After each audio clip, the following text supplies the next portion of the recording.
проснется. От улыбки добавится еще 80 мест для дошколят селения Далаково. Детский сад с таким названием обещают сдать к концу года. Каркас здания возведен, кладка внутренних стен завершена полностью, инженерные сети проведены. Если на втором этаже завершена даже покраска стен, то на первом этаже еще предстоит выполнить косметические работы. Пожарная сигнализация,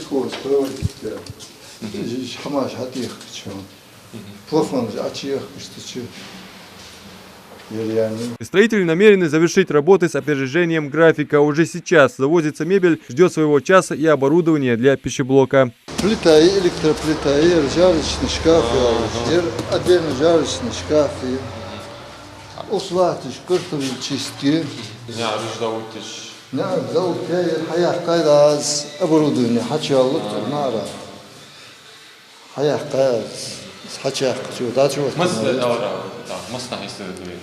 Середине ноября. Начали строить детский сад «Улыбка» в декабре 2022 года на месте старого здания, которое, со слов директора дошкольного учреждения Мариам Олеговой, не отвечало требованиям санпина и пожарной безопасности. Нам было тесно. По квадратуре нам не устраивало. Детей было 80, а у нас было 2 группы. А сейчас у нас 4 группы и по 20 детей в группе. Поэтому по квадратуре соответствует по таким параметрам. Пищеблок полностью оборудован. У нас также отдельно идет спортзал, отдельно идет музыкальный зал. Нам раньше приходилось все это делать в группах.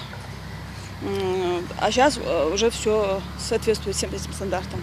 Проблемы с кадрами какие-нибудь есть? Нет, кадры у нас есть. Есть психологи, есть музрук, есть физрук, есть воспитатели с соответствующим образованием. Директор уверена, здесь будут созданы все необходимые условия для всестороннего развития малышей. Уже сформирован кадровый набор педагогов и воспитателей, а родители с нетерпением ждут скорого открытия детского сада. В очереди на сегодняшний день 118 детей. Также на момент закрытия наши дети перешли в другие образовательные учреждения, которые находятся в нашем селе.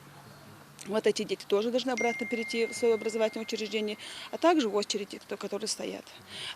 Родители подходят, пишут заявление, и в конце идут. Там же пишут заявление, становятся в очередь. Детский сад возводится на площади более половины гектара. Здесь будут 4 игровые площадки и 2 теневых навеса. Прилегающая территория будет благоустроена согласно типовому проекту. Осуществляет работы генеральный подрядчик фирма ООО «Альянс Строй». Заказчиком является Минстрой Ингушетии. Строительство общеобразовательных объектов на территории региона держит на особом контроле и глава региона Махмуд Али Калиматов. Я вам благодарен. Я благодарен министерству строительства. Я искренне хочу сказать, что он долго будет служить детям, это детский сад. Сегодня мне хочется поздравить и детей, в первую очередь, вас, малыши. Как уже не раз отмечал руководитель региона, социальные объекты должны строиться на совесть, тем более, если они возводятся для детей. Поэтому нарушений каких-либо быть не должно. Все согласно проектно-сметной документации. Это один из 13 садов, который мы планируем завершить и ввести в эксплуатацию в этом году. Садик строится в рамках государственной программы развития образования в составе мероприятия обеспечения детей местами в возрасте от 3 до 7 лет. С нами заключен контракт в конце прошлого года с подрядной организацией ООО «Альянс Строй» в декабре прошлом году. Цена контракта составляет 92,3 миллиона рублей. На сегодняшний день работы выполнены уже процентов на 85. 78 миллионов рублей работы выполнены и оплачены. Оперативное выполнение составляет чуть больше. По плану объект должны ввести в декабре этого года. Подрядная организация укладывается в графики. У нас на объекте постоянно находится представитель строительного контроля, представитель УКСа Республики Ингушетия. Общеобразовательное учреждение строится в рамках национального проекта «Демография», инициированного президентом страны Владимиром Путиным. Ключевая цель нацпроекта – создание условий для стабильного роста населения, улучшения демографической ситуации и повышения рождаемости. Адам Мережкова, Асхаб Белакиев, Новости 24.